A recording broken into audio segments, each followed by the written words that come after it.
It's our anniversary. What? Everybody dance down. No, I'm just kidding. Hey, everybody. Welcome to our 5th anniversary show of Case Files with Kat. And Ashley. Wow, 5 years. I know. Shit. Wow, that's crazy. Yep. Congratulations. Happy anniversary, my friend. Happy anniversary. I didn't get you shit. I didn't get you.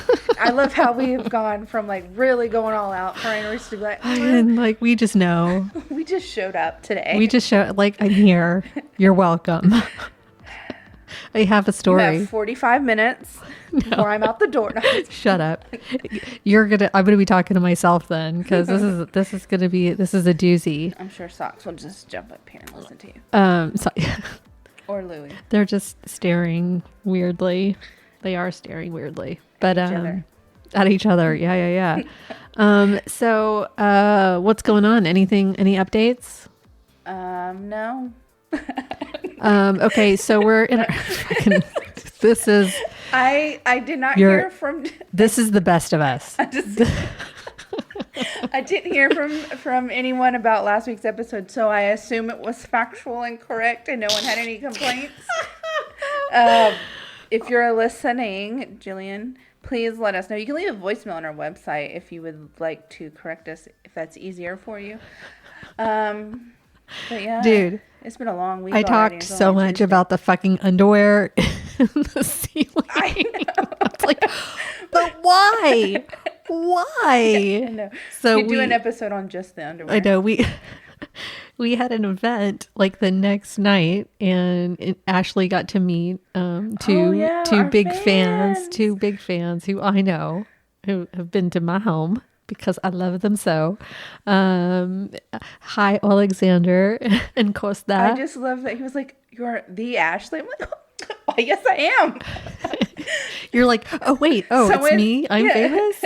Well, normally people ask about Kat, guys. So when someone's asking about me, it's special. So special. Anyway, but I was like, let's talk about the underwear. Okay. Anyway, people. Yeah, I was excited. I was like, you guys are gonna love it because I'm crazy about that underwear part. That's just I don't get it. It doesn't make any sense to me. It just doesn't make any sense unless it was like he pooped his pants and he hid it up there at a different time. I don't know. Like, I'm wearing my Halloween shirt, my Bucky's Halloween shirt, getting ready for this season. I'm dressed in Halloween colors. Oh. Black and orange. Yeah. For Teen Dating Violence Awareness Month awareness. What? All right. Okay, so I'm just gonna I'm here for it. We're gonna do it. Oh, in the 5 years that we've been doing the show, holy shit, it's a long time. How many episodes have we done? Published 205. Including first season? Not including the first season. I would say with the first season, probably like 265, 270. We did a lot. Yeah. We did a lot. I don't remember what our first season entailed. It was like a lot. Maybe 250. We'll just start out. All right. So, okay, that's a lot. Thank you for listening. If you're still here, if you've been with us from the beginning, holy shit, we love you. Stick around. It's got to get better, right? I feel like we've gotten better. Maybe not today, but it ebbs and flows. Yeah. Ebbs and flows. All right. So tonight's story is one that I actually had to warn the wizard about. He is gonna hate having to make sure that this story doesn't have any hiccups in it. He doesn't usually have to do too much editing because we just fucking go with it. I don't make him edit a lot in case the kids come in or whatever. But he hates these kinds of stories. So tonight we're going to talk about someone pretty fucking wicked. His name is James Bergstrom. And this actually takes place right in our backyard. This is so much of it takes place not in League City, but in Clear Lake and Friendswood, all around here, off of Scarsdale exit, off of 45, right by Ellington. Just tell everybody right where we live. And it just say like every, there's it doesn't go to Galveston, but it's like all in this area. It's really kind of crazy. He lived in Pearland. Oh, that's really not. That really isn't. Yeah, far. So we're all right here. Yeah. But I feel like he's probably attacked women all over the country. Anyway, now there's not a lot of research about him. This I was telling Ashley when she came in. I have two references, just two, and they're on the show notes. But the first is a book called "Evil Beside Her: The True Story of a Texas Woman's Marriage to a Dangerous Psychopath," and that's by Catherine Casey. You can get it on Amazon. And then the other one is an episode of Evil Lives Here, which is on ID channel, called "He Tied Me Up Too." And how did you hear about him? I was just asking since there's not a lot, out there about him. You know what? It was on Audible. I read the book first on Audible, and then I was like, "Wow, this is a crazy story." So then I got the book, and then as I was doing research, I was like, "Well, there's not fucking anything." Yeah. The guy doesn't even have a Wikipedia page. Oh, there's another James Bergstrom who's like the drummer for some rock band. I forget which one. Alice in Chains or some shit. Like, I mean, it's like a pretty common name, and how unfortunate for the other people. There's just not much. Yeah, there's not much. His dad was James C. Bergstrom. He's James E. Bergstrom. Anyway, not a whole lot. Not a whole lot. It's very different. So I'll get into more about his wife as we go into, because I mean, she was married to this monster, but she's a freaking hero. So more on that later. So I'm just going to dive into it and get into his early life first. First, a drink of beer. Yes, and I am actually drinking. So. Oh yeah, what are you drinking? We should probably. I mean, back to the old days. What are you drinking? Well, Kat gifted me. I did have a gift. I know. Muffin Delicious, which is a Russian Imperial Stout with blueberries from Saloon Door. I used to love Saloon Door. I used to go there all the time. I still want to go out to their second location, but I haven't had this one before. It's really good. It's got a really... Does it taste like blueberry? It's a very underlying taste. It's not... underlying taste. It's not like overpowering. Sometimes you have blueberry beers and they're too sweet or they're... whatever, but this is like a really good blend of like the stout and the blueberries. But it is stout, It's like their traditional Russian Imperial Stout with a hint of blueberries. It's really good. Well, I'm with the old standby, the Yellow Rose Smash IPA from Lone Pint Brewery. Delicious. It's in a can now. Yeah, I love the can art. Not in a bottle. I know, I love it. I loved the bottle because it looks so classic and beautiful. Anyway, so back to our story. I did my... Yeah, she's serious, guys. I know when I do my little thing. Okay, so James Edward Bergstrom was the first child born to James C. and Irene Bergstrom. He was born on April 6th, 1963, in the 36th Tactical Hospital on the U.S. Air Force Base in Bitburg, Germany. Interesting, right? Less than a year later, his brother Christopher was born, and then Maria was born in 1967 in Tripoli, Libya. And then 5 years later, the youngest, Adelaide, was born back in the U.S. So lots of traveling. I know this will come as no shock to any of you sweet listeners, but his family life was not so great. What? I know. His dad had a bit of a drinking problem, shocker.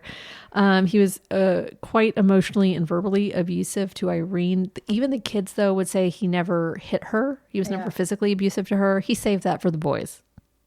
Awesome. What a twist. Awesome. James said, he hit me on the head a lot. I remember he picked me up one time when I was 5 or 6 and threw me on the floor over his head. I thought I was going to die.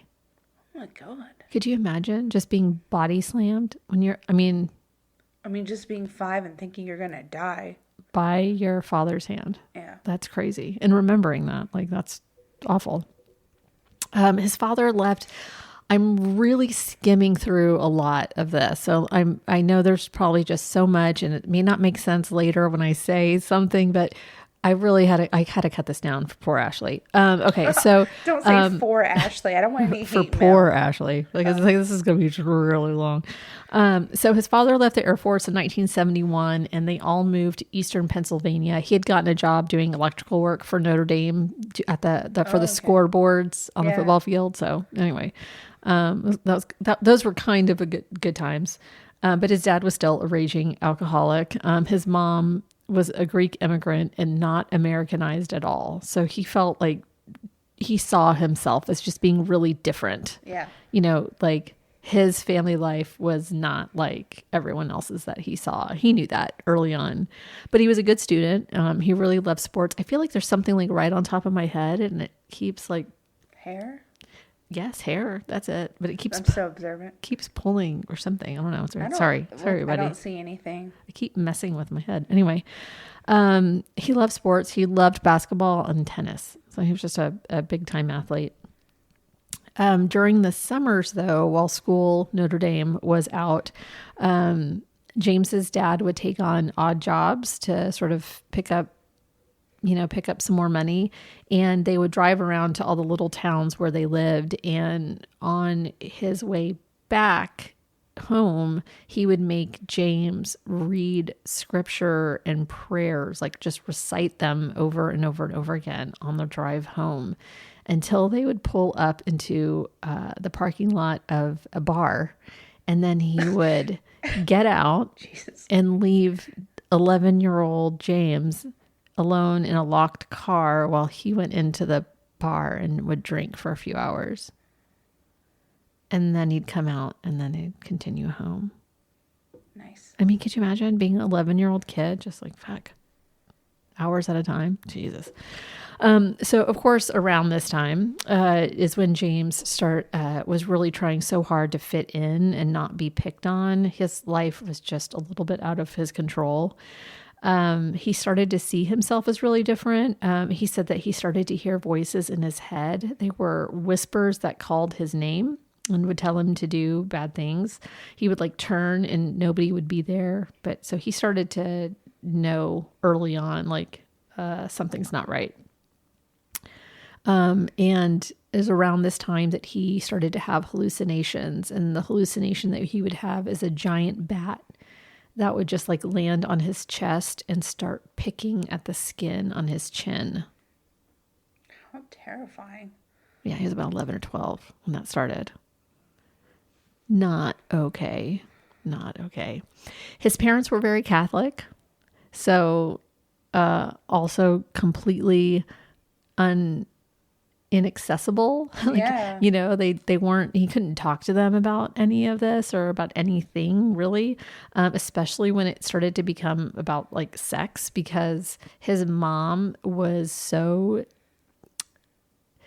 protective. I don't know if protective is the right word. She just would keep things from him or from all of them. So if they were watching TV and there was anything remotely sexual, the channel would get changed. If there was anything like scantily clad woman, the channel would get changed. Well, one time she didn't change it fast enough, and he saw an episode of It Takes a Thief when a woman was tied up to a chair during a robbery, and the idea of a woman in bondage became inspiration for his masturbating sessions from like there on out. Like, women in bondage. That was it. Like, that just did it for him. Interesting that all it took was that one. He had seen like Sears catalogs and, just normal everyday underwear and bra, and like that did it for him too. But the idea of controlling a person when his whole life was out of control was just awesome. Awesome. So years later, a psychologist would talk about him and theorize that by early adolescence, he had a history not unlike that of many serial rapists. He would suggest that James, like 76% of all serial rapists, would have been sexually abused, but just didn't remember it or wouldn't admit to it. And James would say he has no memory of being sexually abused, but he was an altar boy. By 12, James had his first girlfriend. Her name was Michelle, and he doted on her. His family saw this relationship as a very big deal. He was 12. They assumed that he would end up marrying her. At 12? He was 12. Why as a parent would you even assume or want that at 12? I mean, they weren't the healthiest of families. His father, though, eventually got laid off. He was a raging alcoholic, and they would move to Houston, and James's girlfriend was left behind. So you can see where James would feel a little bit out of control. Like his family just kept moving all the time. He couldn't even keep a girlfriend. Things were just sort of chaotic in his life. So what he could control was his physical space. So like his room, his bedroom was so meticulously cleaned. Everything had a place, like everything had its place. And he was just really OCD about it. You couldn't move things. Like everything had to be exactly where he wanted it to be, dusted and tidy. That was his way of controlling things. And that even went on when he got a car. The car was meticulously clean all the time. I wish I had a little bit of that, just a little bit. But what started to build in his brain was that he wanted control over a person or people, or more specifically, women. He liked that idea of control. So the Bergstrom family moved to Pearland, Texas when they moved to Houston, which is just outside of Houston if you haven't been here. Junior high for James was junior high for like a lot of us, really fucking awkward. I mean, it's just a really awkward time. He wasn't outgoing at all. He was very timid and shy. He hung out with people who weren't popular. They were really out of the mainstream. And because he was so shy, he was just a perfect guy to get picked on. And he got picked on. When he got into high school, things didn't necessarily get better for him. In James's mind, he was the most unpopular kid in school. But he also had a real victim's mentality. So the way that he saw things wasn't how other people saw things. Not to say that what happened, like the way that he got picked on was not great. It was, they were mean, but was it the worst in the whole high school? I bet there's other people who had it just as bad, if not worse. Yeah. Like he wasn't, I don't know. Like I don't like bullying, but I don't know. I take what he says with a really big grain of salt. But he would say that when my name was mentioned at pep rallies, people laughed. And when I walked through the buildings, between the buildings on campus, I'd get hit with water balloons. Why would people have water balloons in high school? I don't know. I mean, I don't know. Maybe and I can't think of Pearland High School or what is, I can't. I don't know. Why was his name mentioned at pep rallies? Was he on the sports team? He was on two. He got picked on? Right? That's what I'm saying. He's on two. I'm just surprised. Yeah. I'm not saying it's impossible. I'm just saying I'm surprised. He lettered in 2 sports. That's what I'm saying. I mean, I lettered in journalism. Talk about getting picked on, guys. I was a theater major. Okay. Oh, shit. Fuck you. All right. Just kidding. Sorry. I should have said that there's a huge trigger warning. I put this in the notes. Oh, I did not there was one say on every this episode. This is like a lot of sexual assault and a lot of attempted sexual assault and domestic violence in this episode. So sorry, I should have said that right away. And I'm cussing a lot tonight. So, all right. So his only saving grace in high school was the sports. And even though he wasn't on the court a lot in basketball, like he didn't get to play in games. He sat on the bench, but he did get to play in practice. And he made awesome shots in practice, but he would crumble under the gaze of the crowd. He just couldn't handle that pressure. But at practice they called him Magic, like Magic Johnson, like he was a great basketball player, but he just couldn't handle the pressure of the crowd. He thought everybody would just be staring at him. They are. And then he would fail, and then he would get even more bullied. He did become friends with 2 pretty popular guys in school. They took him under his wing, though they didn't necessarily... It wasn't necessarily 100% equal, their friendship. Like, they had girlfriends, he didn't. And so if they weren't hanging out with their girlfriends, they'd hang out with James. But then they'd make him pay for beer. And so that he kind of had to pay to hang out with them. Yeah. And he knew that. He didn't complain about it, but it was still like he was making those... He was tallying up all those little things. Yeah. He would remember it later. He eventually, when he was a junior in high school, have a girlfriend. She was a ninth grader, but she eventually dumped him. He doted on her too, and she dumped him. He blamed that he was the most unpopular kid in school, and that's why she dumped him. But why would she have dated him in the first place? To use him. This is a common theme now. Okay. This is gonna, so this is his second girlfriend. All right. So this is from the book. By the time James reached the end of high school, he was a confused and angry teenager with many secrets. With many secrets. His father, the imaginary voices that taunted him, the pain he harbored behind a smile as the school's outcast, and the biggest secret of all was that he had already sexually molested his first victim. Yeah. So the way that Adelaide, his younger sister, recounted all of this was that it started when she was 3. And the relation, they don't say what relation, was 8. And James was 13. And the reason Adelaide knows anything about this was because the two of them shared a room. And so she shared a room with the 8-year-old. Oh, okay. So she and the 8-year-old shared a room. The 2 girls shared a room, and James would come in at night and assault her. This went on for 5 years. Would assault the 8-year-old? The 8-year-old. Mm-hmm. Adelaide never said what she witnessed, but James would later tell a psychologist that he acted out his fantasies on that girl. He would tie her up like the women he'd seen on television and fondled her. And so Adelaide at 3 became the guardian of this girl. And so she learned to sleep very lightly so that whenever James would sneak in, she would pretend to be awake, and he would, it didn't always work.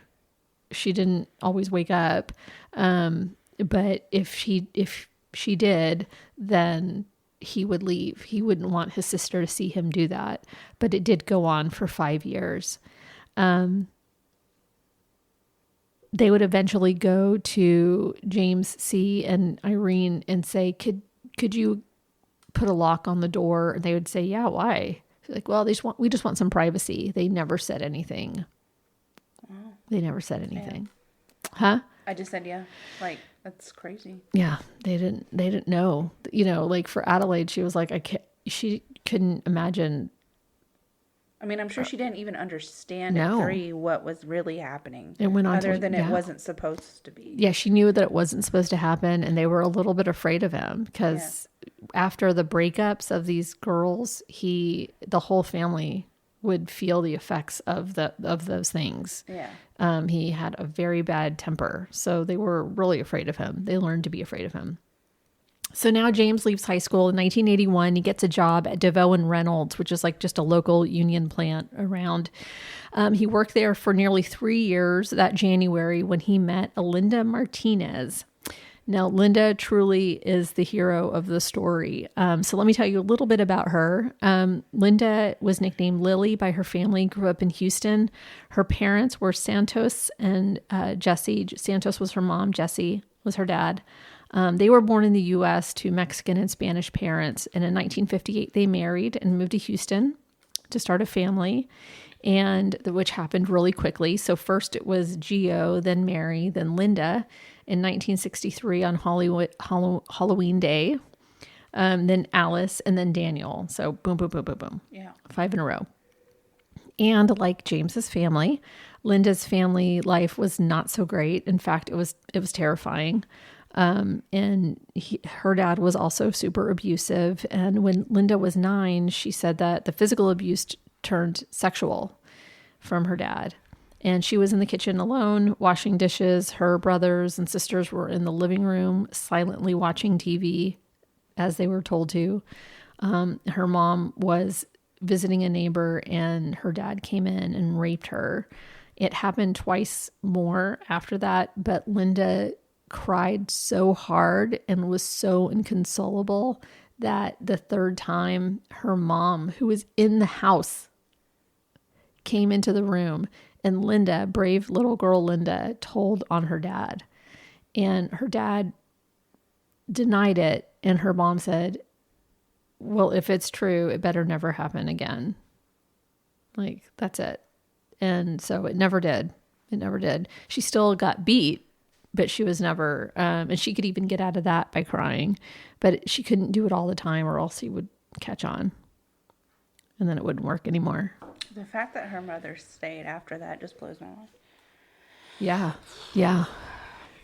Yeah. She eventually did leave, but yeah, she did leave. One night, Santos asked a close friend to watch over Linda. And at that point, like, Linda became her mom's shadow because she was like, you know what? It happened because I was alone with my dad. I'm never going to be alone with my dad again. And so she just became Santos's shadow. So Santos asked a friend of hers to watch her. And she was like, okay, well, why don't we go see this local, she was older, 15, 16. And so she's like, why don't we go see this like local band that's up and coming?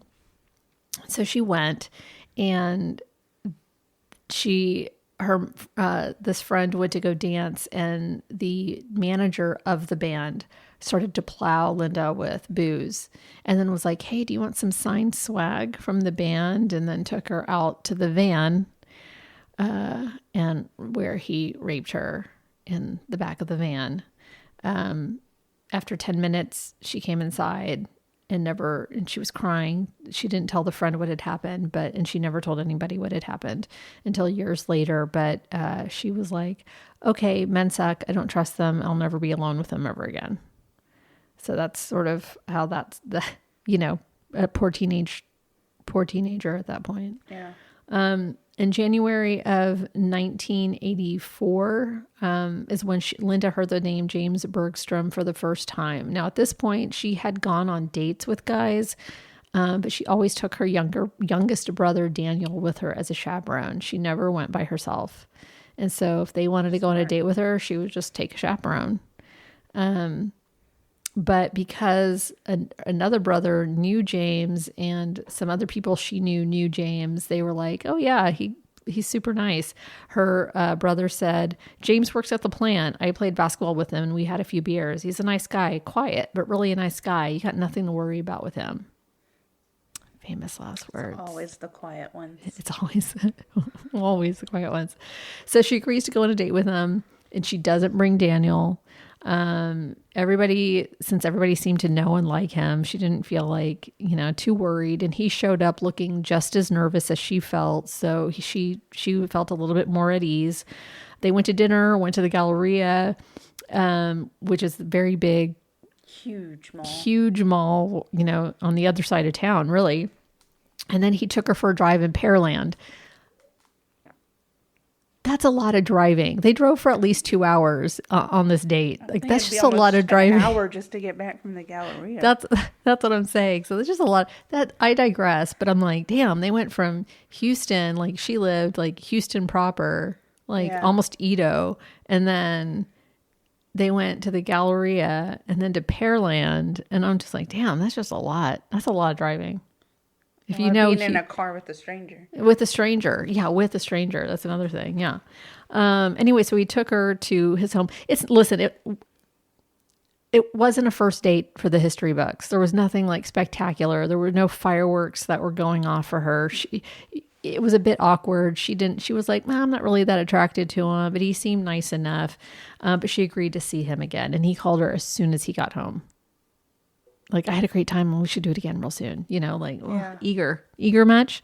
So that was on a Saturday. And then that Monday when he got to work, everybody was like, oh my God, tell us how the date went. And he was like, I'm going to ask her to go steady. I think she's the one. They're like, whoa, ease up, buddy. Take your time. Like, you guys just met. You don't even know if you really like her.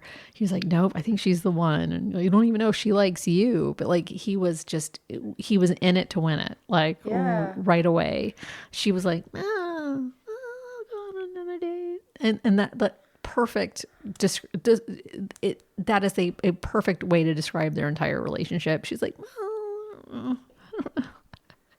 she tried. She was giving it the old college try. And I get why she was trying, because she was like, he seems so nice, and he seemed to like, especially when she'd been so mistreated. Right. And he like, she called him. I mean, he called her all the time and she liked the attention, and he just seemed to really like, he did dote on her. And, so she wasn't madly crazy and in lust with him or anything like that. But it was like, but he was so nice, and you want to root for the nice guy, right? You don't want all the drama all the time, right? I get it. She was trying to give it the old college try. Yeah. For sure. But, the red flags started to pop up. They did. So once Linda was in the picture, everything changed for him. The phone at the Martinez house was ringing off the hook. He called her all the time. Her family would get so annoyed. So he'd call her in the mornings, and then he'd call her on his break in the evenings, like all the time. Every time he took a break at work. That's kind of sweet, though. Yeah, every time he took a break at work, he'd be on the phone with her. But about 2 weeks into the relationship, okay, you kind of have to, I get it. If we'd have texting now. About 2 weeks into the relationship, they were out driving around when James suggested they go to a motel, because she was living with her parents and he was living with his. And he was like, "You want to go to a motel?" She was like, "I should just go home." And he was like, "Oh no, that's not what I meant. Like, I don't believe in sex before marriage. I'm Catholic too. You're Catholic." And that's all they. So she was like, "Okay." And so what actually ended up happening was she told him all about the rape. She told him everything that had happened to her, and he listened and he held her and he whispered, "I'd never let anyone hurt you like that again." And from that night on, when he dropped her off at her house, he started a little ritual of going through the neighborhood and calling her when he got home, saying, "The coast is clear. I checked the neighborhood and I didn't see anyone out of place." Okay, I have to say, I know he's a really bad guy, but considering that is really sweet. He was probably being a peeping Tom at those times. I mean, I understand, but the gesture was sweet. Sure. Okay, so he became... I'm not saying he's a good guy. This is 2 weeks in, and he's already doing this weird protector thing. She knew that he liked her more than she liked him, but she felt safe with him. He really liked her, and he insisted he use his truck while he worked, and then would complain to his coworkers that she had his truck when he got off work. So she was like, I know. Because they would be like, "Dude, she's, probably, why can't she pick you up?" And he'd be like, "I know. Gosh, she's just using me." And she would say, "Let me drop the car off." And he'd be like, "No, you keep it." And he would walk a mile to her house, like just martyrdom, 100%. He would take her out to buy clothes and perfume. He would take her to restaurants and bars, and he treated her just like he treated the other 2 girlfriends he ever had in his whole life. And when he found out that she had once dated an accountant who drove a sports car, he traded in his truck for a 1984 metallic gold Z28 and insisted she drive that around town to go visit her friends. Totally making up for his own insecurities, obviously. And she wasn't oblivious to all of these red flags, right? I mean, the constant phone calls for one, the family was like, something's wrong with this guy, or the fact that he would have to check to see if his house was okay for her to even enter before she could go inside. His father was a raging alcoholic. Oh, I didn't know what you probably had borderline personality disorder. So he would have to, like, even as a kid, would be like, "Is it safe? Is it safe? Okay, come on in." Yeah. Or that his mom just sat on the couch and watched TV and never spoke to her, or, just red flags, right?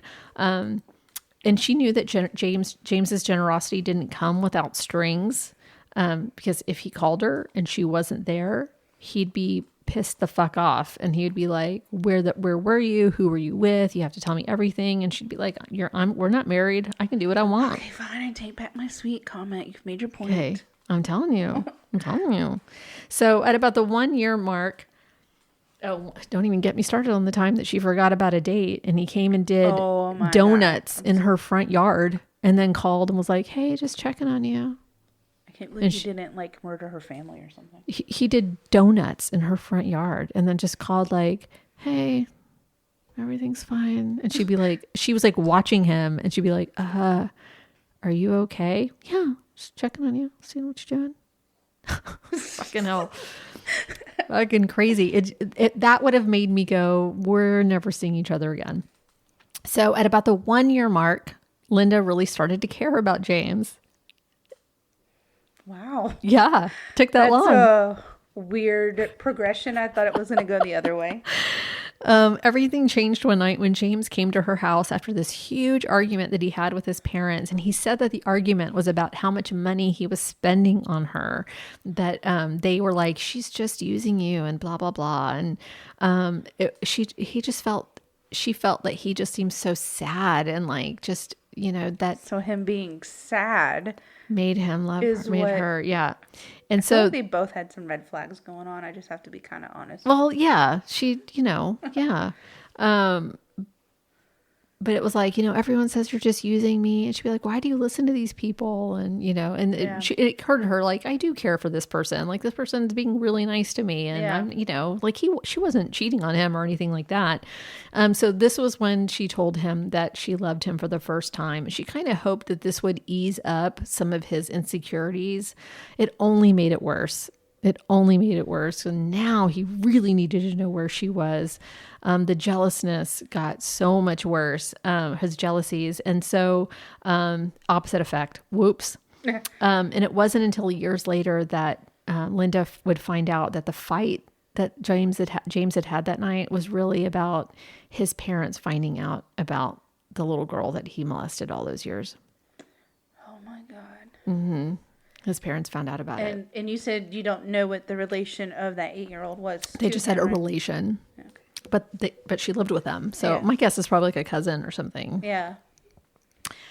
And so they wanted him to move out of the house. They encouraged him to join the military because, Christopher was in the military.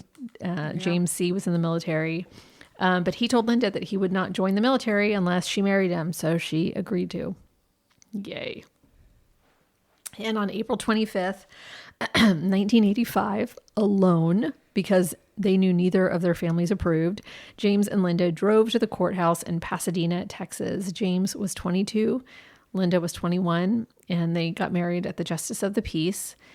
The ceremony took less than 5 minutes, and afterward, Linda felt disappointed. She says it just wasn't the way I ever thought it would happen, she said. After they left the courthouse, James decided they would leave things the way they were. Linda living with her family and James with him until she left to follow him wherever he was going to be stationed, being in the Navy. She didn't argue. She knew that only her brother Gio actually liked James, so she did not look forward to telling her mom what she had done. Still, she was confused when James drove up to the front of her house to drop her off after the wedding. She thought they'd at least spend a romantic night together in a motel because they had yet to consummate their marriage. But he was like suddenly worried about money. And he said, he told me that this was the last day to renew his car insurance. And now that they were married, he could get a lower rate. I couldn't believe it, but that's how he picked our wedding date. Wow. Nice. So romantic. Isn't it romantic? So in January of 1986, James left for naval boot camp in San Diego, and 13 weeks later, he graduated. Linda was so proud. James had requested to be assigned to a Trident submarine, it's a nuclear submarine. So he was given a bunch of tests to see if he qualified, like intelligence, aptitude, psychiatric tests, all of it. He passed. So he was assigned to submarine school in New London, Connecticut. How old were they at this time? This is 22, 21. Oh, okay. Yeah, young. So 1 or 2 weekends a month, James would fly home from Connecticut and everything was great. It was like they were just kids, they'd picnic in the park, drive to the beach, go to dinner or movie every single night.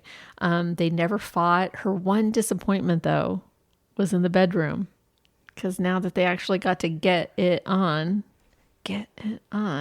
he was insatiable, but boring. And just really unimaginative.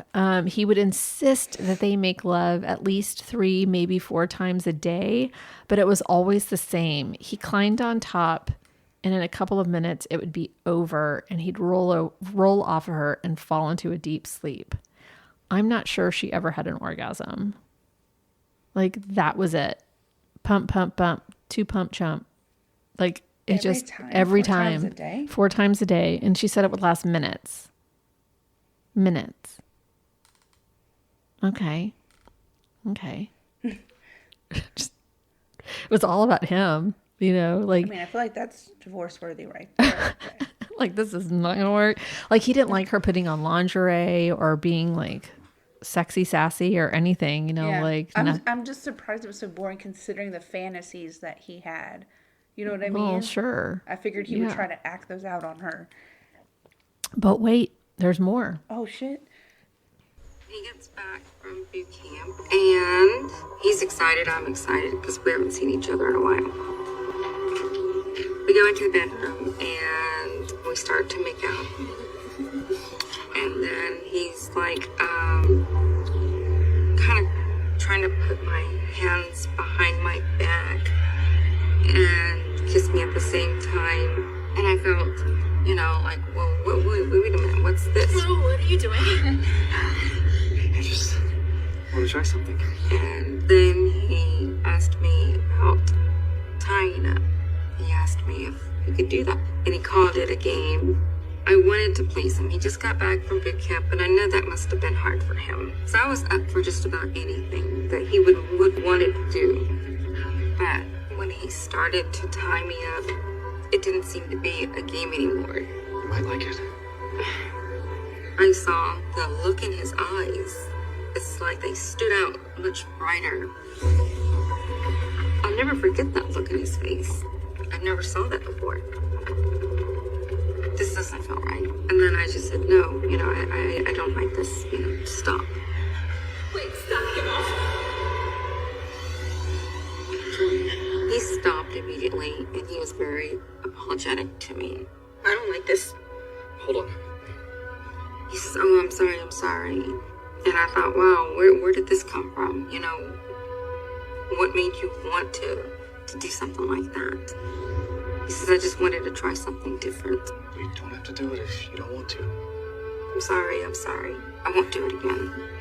I thought it was it. I thought that I would never have to confront that again, but I was wrong. When James made the request of Linda a second time, he took things further. Other women would talk about what their husbands did. And, you know, I mean, you hear like kinky things that go on. And I thought, well, maybe it's not all that bad. Maybe it's just me. And that's when I did allow him to tie me up the second time. He tied me up, kind of like an X style. X style would be like my arms are tied up to each side of the bed, and then my legs would be tied up to each side of the bottom part of the bed. He also put a bandage on my mouth, and then he put something over my eyes as well. We didn't have actual sex. He was satisfied with just having the briefs on and rubbing himself against me. I started to get very angry, and the more angry I got, the more excited he got.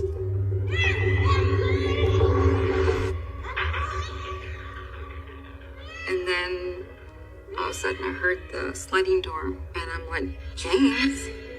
He went around the side of the apartment, and he was actually just watching me through the window while he had me tied up. Well, at least that's what he told me he did. Who would do that? Who would just leave their wife and then go to the window to watch? I was really pulling on each side, trying to get out, especially when I realized that he left me there. You know, I felt very vulnerable at that point. This is not a joke. This is not funny. This is something I really do not like. And then he came back, he untied me, and then that was it. Where were you? Get me out of this! Apologized, and he didn't bring it up anymore. That was it. Looking back, I think that maybe he did that maybe I was practice. So in October of 1986, James returned to Houston. He was to report to the Trident submarine base in Bangor, Washington on Thanksgiving night, Thursday, November 27th.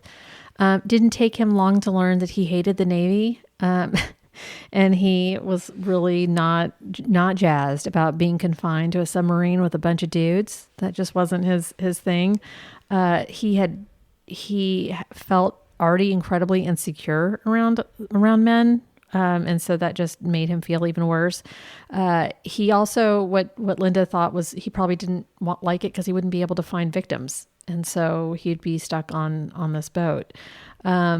He was sent to see a psychiatrist. There was he started to have like a break, some kind of psychological break. They started to notice that. And he asked about leaving the Navy. They did not recommend it because then he would get a dishonorable discharge if he left, which would make it really hard to find a job after that. So he just decided to stay and stay. He had 2 more years and just to tough it out. But while he was home, a new routine started for him, and he would say that he needed to relieve stress. So he would go out jogging. He would comb his hair and look all nice and presentable before he went jogging, but that was what he did. He always did his hair before he would go out to jog. James is kind of the person who everything in the house had to be an exact way. His routine was taking out the trash every day, whether it was a fourth or whether it was full. He had to take out the trash. This one night, when he went out to go the trash, he was gone maybe 5 minutes. He's still not back. And the trash is just around the corner, so he should have been back by then. So I went out to where the dumpster was, and I looked. James?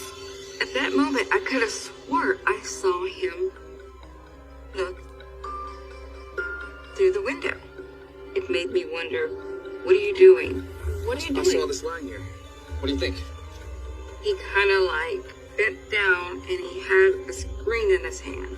He says, hey, there's a screen. We need the screen, for our window. Think it's probably the right size? Wait. And I said, wait a minute. Were you looking into that window? Hold on. What's going on? He said, no, I wasn't looking in that window. I was grabbing the screen because we need a screen. And I said, I think I saw you look into that window. And he said, I wasn't doing anything. I already told you.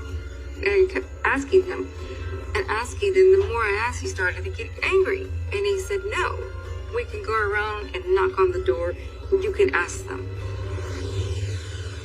I didn't want to make a big deal out of something unless I was 100% sure, and I wasn't. So because I didn't have proof, I just said, okay, well then, I guess he wasn't looking through the window. I guess it was the screen that he was there for. I wish I would have listened to my instincts, but there's just no reason to suspect somebody that you're married to. This comes from the book. Later, James would describe what he had done when he left Linda helplessly tied to the bed. One time, as she counted off the minutes, he furtively circled to the back of the apartment, peering in one window after another. Doing just that, he found Teresa George, a statuesque woman in unit number 4, just emerging from the shower. She had finished her day job working as a utility clerk at a store at a nearby Silverdale Mall. In another hour, she had to report to a fast food Chinese restaurant where she worked evenings. The apartment was quiet. As she reached down to untie her robe, she suddenly sensed something. She had the unmistakable impression that she wasn't alone. George glanced up at the window and saw, frozen forever in time, the frenzied face of a man watching her. She screamed and ran towards him to close the curtain, but by the time she reached the window, he vanished. He had the strangest look in his eyes, George later remembered. They were ice cold. Teresa George saw the same man a few weeks later when she was dressing in her bedroom. Unlike the first episode, this time it was early morning and she was in a hurry to report to work at the department store. And in her bedroom, she dropped her robe, slipped into her briefs, and fastened her bra. Then she stepped into her jeans and pulled a blue striped t-shirt over her head. Just as she finished dressing, she heard a low whistle from the direction of the window. George looked up and saw the dark-haired man with a frenzy expression and the haunted hazel eyes. Again, she screamed, and he disappeared. George slammed the window. She locked it and shut the curtains. I couldn't get over it, she said. He wanted me to see him. My thing is like... Close your fucking window. No, I'm just kidding. Well, that's my question. Like, I mean... Not that it makes it okay what he's doing. I've had peeping Toms where they've looked through, see how that little, like, I know that, things like that, like, I mean, they will find a way. My comment is to her, like, saying the curtains were open. Like, why would you? I'm too paranoid for that kind of shit. I don't want to see out the window. If I see out the window, I think someone's looking at me. Yeah. And especially so at night. are, like, especially at night. fucking closed. Yeah. Yeah. I mean, well, now, but we also do true crime. Yeah, I guess that's true. I mean... Who the fuck's looking at? Why are you looking through my window? You know what I mean? It's not like what we did wrong. It's what they're doing. Yeah. You know, it's like, well, that's what I'm saying. We I'm not know saying too much what now. He did Yeah. was definitely Yeah. wrong. Yeah. Just asking, like, that to me, I can't even imagine getting dressed with, like, any possibility of somebody seeing. Like, I freak out if the door's even open. I'm so weird. It's just, I hate having doors open. No, 100%. Yeah. So Teresa, at this point, though, she told the landlords about what had happened, and Sally Rogers, the landlord at the time, she was certain that the man that Teresa George saw was James Bergstrom, because the following morning, a young sailor named Shane knocked on Sally Rogers' door and said, "Hey, my 17-year-old wife Heather is being harassed. This guy in Unit 9, James Bergstrom, he's coming around knocking on our windows and our doors. I'm afraid to leave her home alone."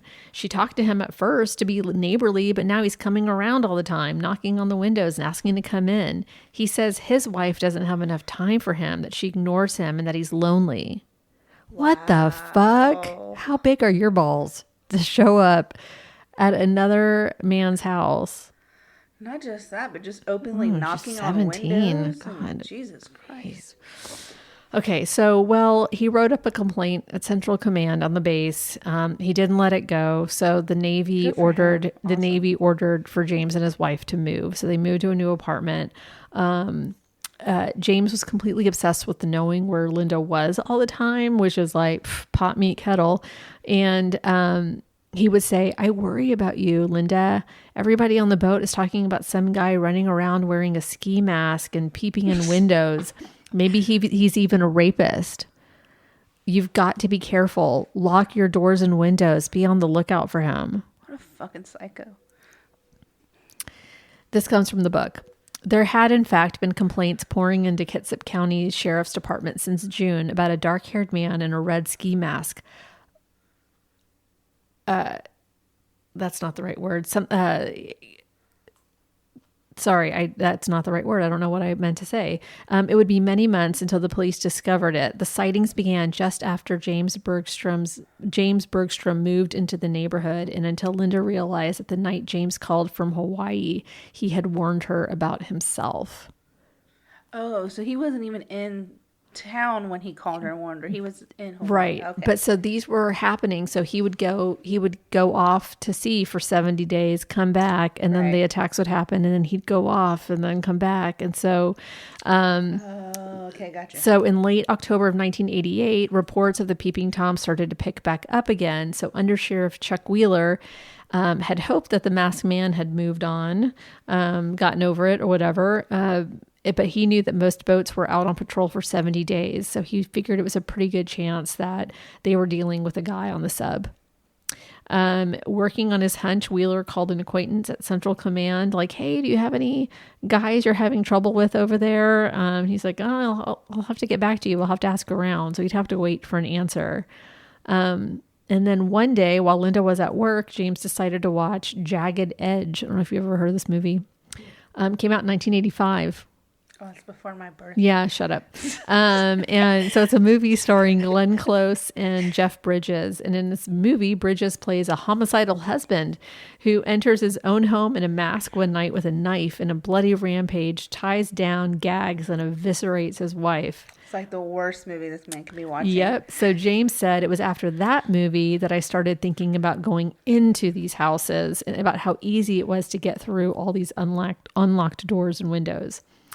The first article in the Bremerton Sun, Kitsap County Daily's newspaper about an attempted rape in Parkwood East area appeared on December 21st, 1988, under the headline, "Man Enters House, Tries to Rape Bremerton Woman." Tries being the operative word. She fought him off. He fled. She was not injured. The next morning, there was another article. Sheriff fears serial rapist after second attack. The woman was also home alone in the morning, suggesting that he had been watching her. Again, this woman was able to put up a fight and he was run off. Linda never saw the newspaper articles, but her friends were like, Linda, you got to watch yourself. You're exactly this man's type. First of all, was James a small man? I'm just asking. 5'10". It's interesting that these women, like both women, were able to like fight him off, considering how unstable he seemed. 5'10", very athletic. Oh, that's very odd athletic. That they were able to fight him off. He didn't want a lot of noise, so if they started screaming and acting crazy, he ran because someone's going to hear it. He just wanted like, especially in these easy apartment targets. buildings. Yeah. Okay, gotcha. He wanted silence. Gotcha. Okay. It's the cats. Okay. On January 30th, 1989. Sorry. 1989, the submarine that James was on pulled out for James's fifth patrol. So the Kitsap County Sheriff's Department got a bit of a break from all the attempted rapes and peeping Tom calls they'd been getting.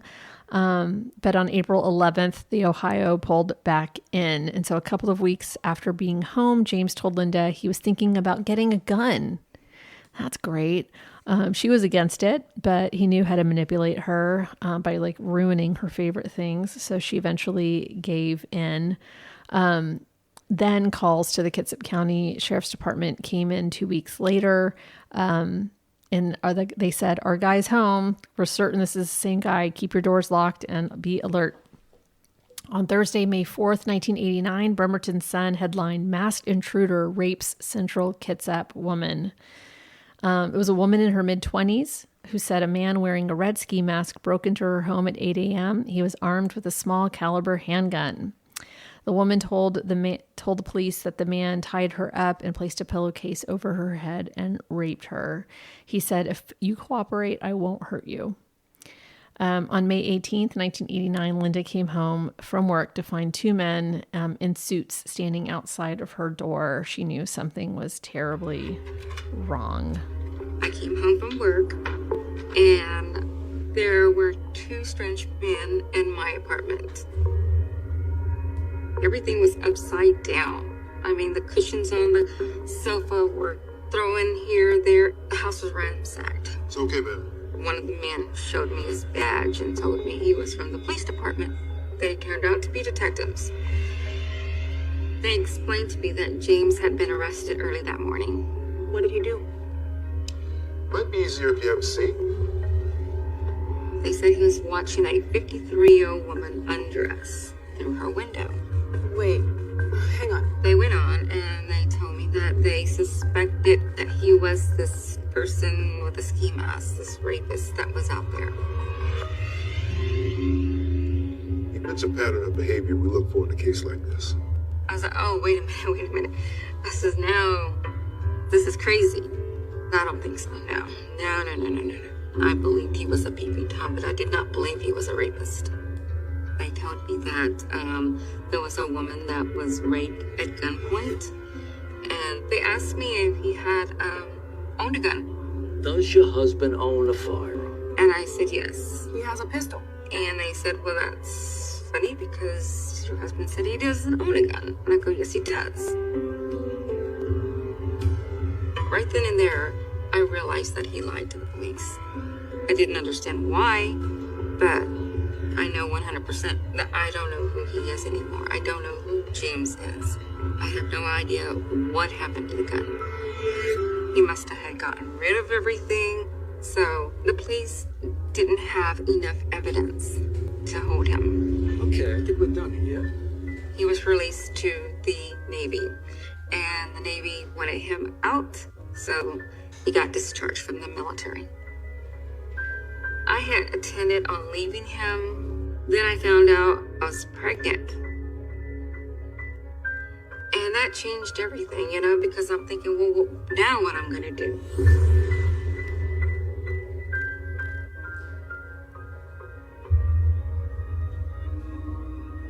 When he was arrested, the officers told me if there's anything that I find, just go ahead and give them a call and they'll come pick it up. So I just wanted to find something I can give to the police department. I would check the car, the glove box, under the seats, the back of the trunk, just to see if there was evidence. One time I found some rope and duct tape. And I immediately went to his parents' house and I said, look, is this not proof that James is up to something? And I tried to show them, look, he's never going to change. And the mother said, give him to me, I'm going to show him to his father. We'll let his father handle it. And his father never handled it. No one talked about it. I realized that his family wasn't going to help whatsoever. But Linda heard a disturbing story that day that changed everything. When I was talking to James's family members, they said, We have something we need to tell you, and we should have told you a long time ago. and I was told that he had molested a family member for years. We don't know all the details, but it did involve some sort of bondage. He started tying her up the same exact way he tied me up. He actually had his briefs on and did the same thing that he did to me. And he always got away with it. This is not the James I thought I married. This James is a monster. And I knew that there was no fixing that, because that's something that he grew up doing. And that's something that's implanted in him. So she was on a mission. She was going to put this guy away. Yeah. She was going to do it. So unfortunate that she ended up getting pregnant. And she ended up getting pregnant. And she wanted to get pregnant. But yeah, but I mean, but when she realized who she was married to, she was like, fuck. You know what I mean? Yeah. Like, you want the baby, but, ooh, you know. So the family wouldn't say anything. She begged them to actually come forward to say anything. They were too afraid of him. He had control over them. They never said anything. They ended up moving to Houston, one, because he was discharged, but two, so that she could be closer to her family. She felt a little bit safer. And then with the baby coming, that she would have help. Right after the baby was born, James went back to his routine. The day his daughter was born, in fact, he left her alone within minutes. So James did not know that she was talking to the police or working with the police, right? No. She was like, he was trying to play house, and she was like, yep. Did he have an excuse for why he was arrested? I was curious. That time, for that, so he got like a trespassing charge. Okay. I mean, I didn't know if he tried to make something up. You No. know what I mean? She was just the only one at this point, though, that was committed to stopping him.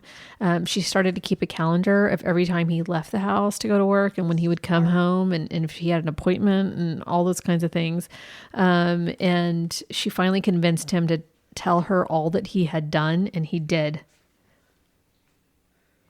And when she heard it all, she knew that her goal in life was to get him caught, because she knew that there was no fixing that man anymore. He actually told her? He actually told her. He said, will you get off my back if I tell you? And she said, yeah. Like, I'll get off your back. I mean, she still like kept tabs on him, and wow, she was like, you're off doing your things, aren't you? And she was just trying to catch him. I was surprised he confided in her about that. And so she actually called Kitsap County Sheriff's Department from Texas, and she told them everything that James had told her about the homes that he'd broken into. He admitted entering and doing all those things. She said, now I couldn't know if she had a waterbed or what she looked like unless he told me, could I? Unless he did it. And she says, I want to help you put him away. But the thing was, she couldn't testify against him. The law wouldn't allow it. One spouse can't testify against the other. There are laws against it. Insane. I thought it was different. Like if there was I thought if they wanted to testify, maybe this is like 1990. Yeah. I don't know. So she had to wait. She had to wait for him to mess up again. She tried calling the Houston police several times. She called and they were just like, yeah. We'll keep an eye out. And no one ever would call her. Linda was in a panic. She was pregnant with this little girl. She was well aware of the possibility of what he could do to her, the little girl. So she was terrified of that. And so she would just try to make sure that her daughter would be out of danger. She would see attorneys, to see what her rights were. And they would say, he's never been charged with rape, just second-degree trespass, and no judge will ever take away a person's parental rights for that. And so she was trying everything. This woman tried everything. So now we're starting year 1990. Nothing's happened with the police. So she stopped paying like the fine in Kitsap County. He was on parole, and so she just stopped paying it, which brought him back up to the attention. And they're like, yeah, he was supposed to be getting counseling and all these kinds of things, and he's not doing that. So we ended up having to start doing all those things. So like she was just trying to keep him in their mind's eye, like, hey, he's still out here doing stuff. So 2 weeks before Ashley was born, James did start seeing a Catholic priest instead of a counselor, who he told everything to. And I mean, everything. And they can't repeat it either. So. And Linda felt that James was actually getting worse at that point. And then on February 16th, 1990, Ashley Nicole Bergstrom was born at 8:32 a.m. What an excellent name. Mm-hmm. My name is also Ashley Nicole. I know. Anyway, this is a great anniversary episode, right? Because, way to tie February 16th. So as soon as the nurses took Ashley away to clean her up after she was born, James left. Bye. And left. Wow. Yeah. Like when I say minutes, he couldn't even wait. He went out. And so she was like, she stayed the night, left the next day. She was like, I'm going home. When she got home, she saw his little rape outfit, his jogging suit. Oh, but it had like a hole in the knee and grass stains because he was doing his stuff. He would later say that she was right. I mean, obviously. Yeah. So as usual, Linda was marking the times that James left and returned home. So early March 1990, James left for his church counseling sessions at 1 and didn't arrive until after 3:30. When she questioned him, he was like, I was with the priest. You can call him. Well, she took him up on it. And the priest was like, yeah, he was only here for 30 minutes. But when she started to tell him everything that had been going on with James, the priest said, Linda, how much does James make? She said about $1,100 a month. And he's like, it's hard to make money these days. Maybe you should reconsider if you're thinking of leaving your husband. What a dick. Right? What do you got to say? Nothing. Your husband's a rapist. He's admitted it to me. Maybe you should rethink leaving him. What? They can't say anything. I mean, they're bound by even stricter laws, I think, than a spouse. But because it's come up in cases before where but to tell her that she needs to stay. Oh my God. Wow. So early April 1990, an attempted assault happened in the city of Friendswood, Texas. Andrea Cook was home alone with her 3-month-old son and 2-year-old daughter doing laundry. When she noticed a man inside of her house, she went hysterical, started just screaming and running toward him, just screaming to get out of her house. And so she would later be able to identify him, but he did leave. That is ballsy, going into a house with children. That wouldn't be the last time. So Linda made yet another call to the HPD to no avail. No one believed her. Hell, not even the priest did. In the middle of a fight with James, Linda was able to call 911 secretly. He was choking her, probably could have killed her.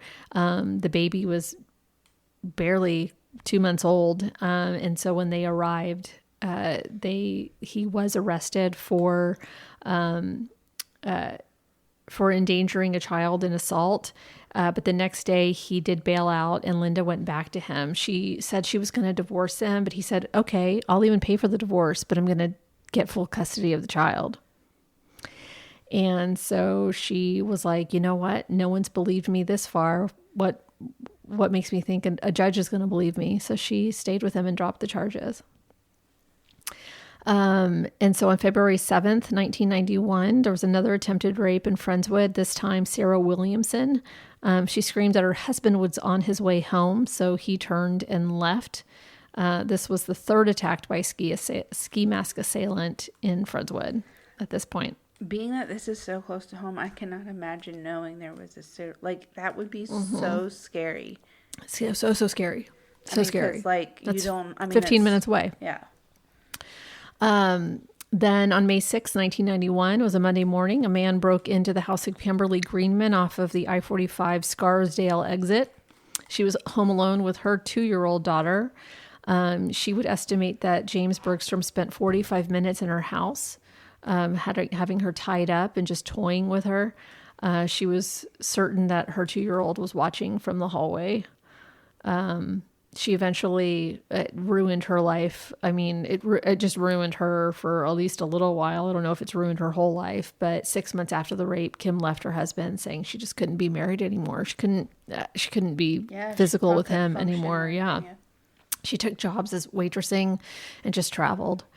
11 days later, there was another attempted attack in Clear Lake near Johnson Space Center. Luckily, the woman's dog chased him away. On May 20th, he attacked Cindy McKenzie after stalking her for days. He was dressed in a jogging suit and just entered her house through the open garage that led to her house. It was raining, which is excellent cover because no one's really outside. Yeah. After he was done, he asked her who left the garage door open. She said her fiance. He said, tell him to close it in the future. On November 11th, 1991, Jessie Neal, a 20-year-old waitress in a Mexican restaurant, was hitching a ride home with a friend.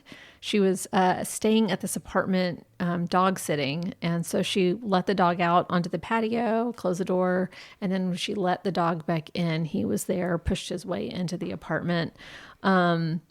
He had a ski mask pushed on and everything. She asked him, why are you doing this? He said, I have a sexual problem. You should have locked your doors. Wow. Blame her.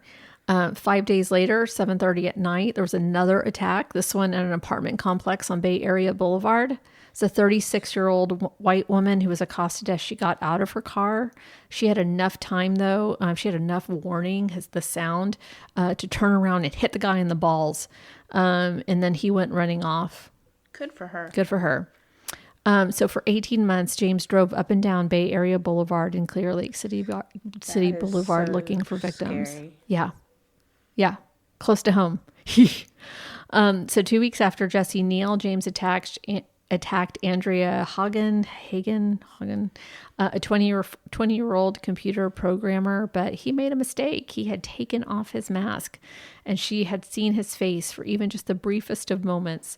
With her dog barking louder than ever and nipping at his ankles, her door wouldn't lock correctly. He decided to go ahead and leave, and as soon as he did, she jumped up and called HPD. He figured someone would be knocking on his door any moment, but no one ever did. He said, quote, but when nothing happened, I figured nobody even cared. I guess it was a week or so when I was out stalking again. So he was a stalker and a rapist. Well, he would make sure he timed them. He was like, oh, I see her, and oh, I know she's going to be alone. Got it. On the heck was that? I have no idea. Okay. On the night of December 5th, 1991, around 1 a.m., Linda got a phone call. It was James. He'd been arrested, but on a minor traffic charge. Failure to use a turn signal. Blech. But he had left his wallet and his title and license and insurance registration. Everything was at home, so they arrested him. But James had very specific instructions. Don't get the car and don't look in it. Don't let anybody touch it. So she's like, oh, I'm going to go fucking get the car. I'm going to go look in That's it. exactly what I'm going to do. So she flagged down a police officer, Lee Dawson. He was a 13-year veteran of Houston Police Department, and he was a crime scene unit detective for 5 years. She flagged him down, like, you come check out this car. So he actually didn't believe her at first, was like, maybe it's prostitutes. And she's like, no. So he believed her. You could see how frightened she was. And so he took a bag of all the stuff and took it for tests. And gave him 2 photographs of James. A few days later, Detective Rusty Gollier with HPD's Sex Crimes Unit contacted her, and after reviewing all of the possible unsolved cases in the area, he came across the Andrea Hagen case. She was the only one who actually saw his face, and she was able to pick him out of a photo lineup, and he's like, bingo, bingo, bango, bongo. But the DA was like, nope. I love the justice system. It's so wonderful. I know. There was no way to use the Hagen's case to file anything other than a misdemeanor trespass charge. James hadn't threatened her with rape. There was no evidence he intended to do anything more than what he did that night, and there was no way to prove attempted sexual assault, so they didn't arrest him. And if they had, they could have blown up any other. I know. So the attacks continued, and on February 22nd, 1992, 29-year-old Maggie Heller was doing laundry in her apartment complex, and she lived in the apartment complex next door to his apartment complex. So, like, he's really close to home. The balls. She noticed him and asked him if she could help him find anything. Like, he was walking around the complex and he was like, no, I'm fine. And so she was like, okay. And so then she walks up to her apartment, and then just a few minutes later, she's being attacked inside of her apartment by this man, not thinking that she had already just seen him. So she didn't know to tell the cops that she actually saw the guy. But he had a ski mask on, and it just didn't occur to her. She would end up spending 5 weeks in a psychiatric hospital after the attack because she could never forget what had happened. On March 16th, 1992, Sandy Colliard, a 23-year-old teacher, was just about to start spring break. She was on the phone with her friend talking about how her and her boyfriend were going to go on this spring break trip. And there was a knock at the door, and it was a man saying he was there to check her water. He was wearing a hard hat, sunglasses, carrying a clipboard and a fucking test tube. And she was like, he said, hey, yeah, your apartment manager left you a note. I'm supposed to check the water. There's something going on. I just have to go into the bathroom in the kitchen, and that's it. So she was like, fine. She was on the phone. And then her friend was like, dude, don't let fucking strangers into your apartment. She's like, it's fine. Well, he had unlocked the patio door.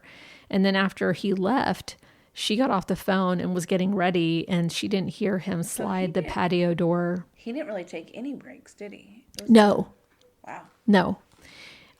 So then all of a sudden she sees this man, he's wearing a ski mask, and he began to tie her up with long black shoelaces, and it caused her so much pain that it caused like this panic, like, oh my God, he's about to rape me and I'm about to die.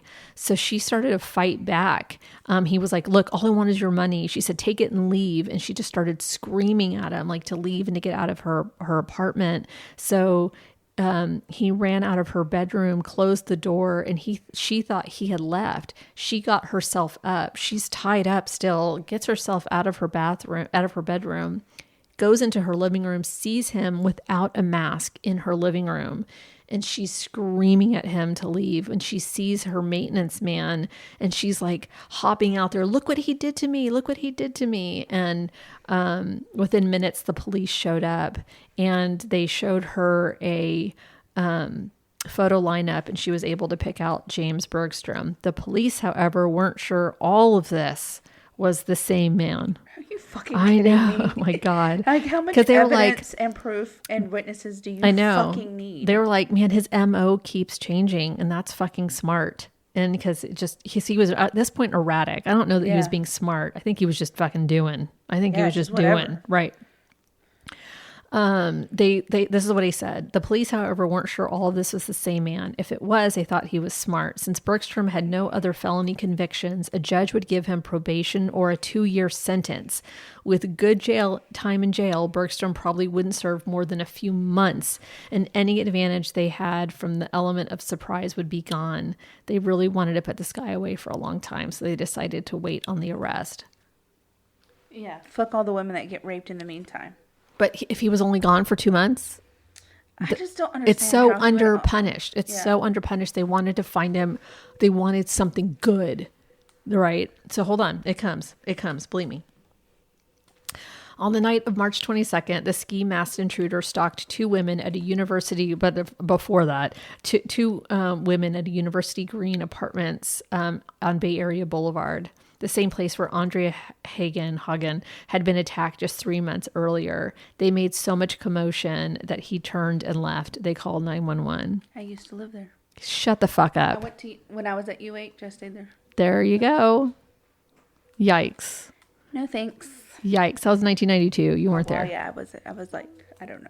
Shut up. 4 or 5, something like that. So 4 days later, James attacked again. This time he knocked on the door of a Clear Lake area townhouse apartment that Jenny Carr shared with her family. She was a senior in high school at Clear Lake High School. Go Hawks. She let them into her house. She was fucking feisty and really pissed him off. She told him that he would have to kill her because she sure as hell wasn't going to let him rape her. And she threw him off balance enough to grab the gun's barrel and pointed it at her. So like, you're just going to have to shoot me. Fuck yeah, good for her. She screamed and screamed and screamed. And the next morning she was able to stay composed. She went to school, and they were, they pulled her out of class, and took her downtown, and she was able to identify him and put an end to all of this. Good for fucking her. That is a strong person to be able to like do all of that, remain calm, and go to school the next day, and just fucking act like she was in an English class. So James was arrested, and before Linda arrived at the station, he had admitted to 3 attempted sexual assaults and 1 rape, that of Maggie Heller. But Linda convinced him to just go ahead and tell them everything. And after she left, he broke down and told them everything, detail by detail. He always maintained he hadn't really hurt the women because he hadn't been physically violent with them. Because rape's not physically and violent. They left their doors open. It was kind of like they wanted it a little bit. That's what he said. So he may not have admitted to everything, but he certainly admitted to the ones they knew about around Houston. In all, he admitted to attacking 35 women and raping 5. The police definitely felt like all of the credit should go to Linda Bergstrom for getting this man caught. And on September 30th, 1992, after a pretty long trial and bullshit coming out of the defense side, the jury came back with a verdict. In case number 6286300, on the first charge of burglary, we, the jury, sentenced James Bergstrom to 10 years in the Texas prison system. On the second count, aggravated sexual assault, we, the jury, sentenced James Bergstrom to 99 years in the Texas prison system. Count 3, aggravated sexual assault, 99 years. Count 4, aggravated sexual assault, 99 years. Count 5, aggravated sexual assault, 99 years. So 4 99-year sentences. So it'd be another 15 years before he would be even considered for parole. And he just got what he deserved. And prison records indicate that he's still incarcerated in Beaumont. Now 60 years old. His projected release date is in 2091. And that is my fucking long story. Damn. I was trying to look up the daughter to see like where she was now, but I couldn't find anything. I'm about sure her. they changed names because the dedication to the book says, to Linda Bergstrom for her courage and her willingness to tell her story so those who follow may be believed, and to Ashley Bergstrom, may she always remember that children are not responsible for the sins of their fathers. Oof. Yeah, Linda's. She was on an episode of a different episode. She was on Who the Fuck Did I Marry, and it's a show that's also on the ID channel, and it's of course women that are married to psychopaths. Who the fuck did I marry? Yeah, but yeah, she's out there, and good for her, and good for that high school senior. Like, holy shit. Yeah. And Go all Hawks. the dogs, good heroes. The dogs, yeah, man, makes me want to. My dogs would be useless. They're like 3 pounds. Yeah, one of them was a terrier, but if they bark enough, mine never shut up. So they'd bite his ankles right off. I'm telling you. So that's my story. That was a good one. I didn't feel like it was confusing. Like, oh, was it? I felt like I cut out. There's just so much. There's so much about his brother, because his brother really came in and found the gun and hid it from police. Yeah. Damn. So there was all this like jealousy because his brother, also kind of a dick, was like, ooh, sexy to Linda, and which made James so crazy mad. He like was really jealous of him. But very weird, just all of it. And then just weird. Yeah. Just all of it. Well, I thought that was a good story. Yeah. No bias because the daughter was Ashley Nicole. Total bias because the daughter was Ashley Nicole. Yeah, but I was like, oh, well, a lot of it takes place in February. So I mean, yeah. Well, I mean, it's just so scary to think like literally you could walk by anybody and you have no idea what kind of fucking psychopath they are. Like, I think about your statistic that you love all the time about walking past. Mm-hmm. Yeah. So, you want to say it for good, no, for I old don't time's know, sakes? Nope. Nope. But yeah, there's this one was so close to home that I was like, oh. Yeah, that is really scary, truly. Because I mean, I don't think we've done one that was that close, besides the Killing Fields. But yeah, but I mean, that's like shit. I know. Like, I know that place. Those people killed them and brought them here. He You- was like stalking and killing them, and Yeah. or not killing them, but raping them here. And you lived in those apartments? That's crazy. Well, they're right on the campus of UHCL. Oh, those. Okay. Yeah, they're like Yeah. right there, pretty much. That's where most of like the people that, well, I don't know about now that it's a 4-year, but when it was a 2-year, that's where a lot of people stay. Well, now they have dorms, so hopefully people are taken care of. But anyway, so what do you have for us next week? I don't know. It's That's okay. Valentine's Day, isn't it? Is it next week? Oh, I don't know. We don't celebrate. I don't know. I think it's Valentine's Day. Every day is Valentine's Day. Probably a disappearance, perhaps. I don't know. Something wild and crazy. Yeah, honestly, I don't know. My brain is so fried, guys. I am so sorry. I'm just happy nobody died in this one. Yes, I'm surprised. Honestly, I'm very surprised he didn't do something to his wife. Based on all of the like her turning him in. Because she really. He said, "If I tell them everything, will you stay?" And she's like, "Yeah, sure." Such strange behavior. You know what I mean? Like, I feel like in most cases they're doing the worst to their wives, and in this case, he really wasn't doing anything to his actual wife. No, I mean, beating her to a bloody pulp all the time. Oh, I missed that. Yeah. Sorry. Like that's like when he was choking her to the point of death. I didn't know that was like an all the time. Yeah, occurrence. like he beat her all the time. Yeah, I'm really surprised he didn't. And she was like, "Look, if you have sex with me, will you stop doing that?" And he was like, "Only if I get to have sex with you, like I want it." And so she would just kind of check out, and he was like, "Not the same." Like he wanted her. He wanted the fight. He wanted the fight, and she just checked out.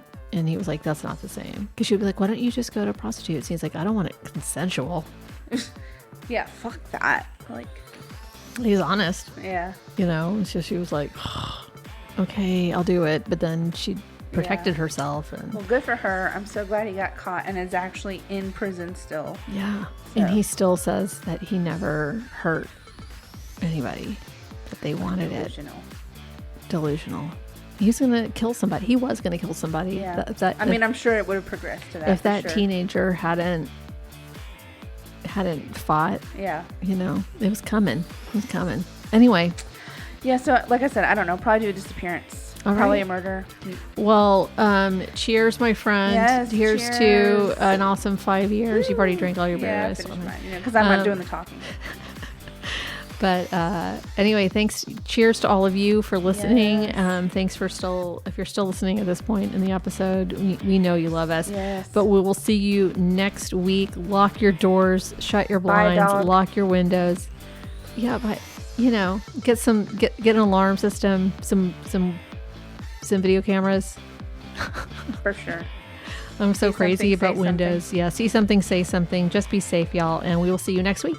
Bye. Bye.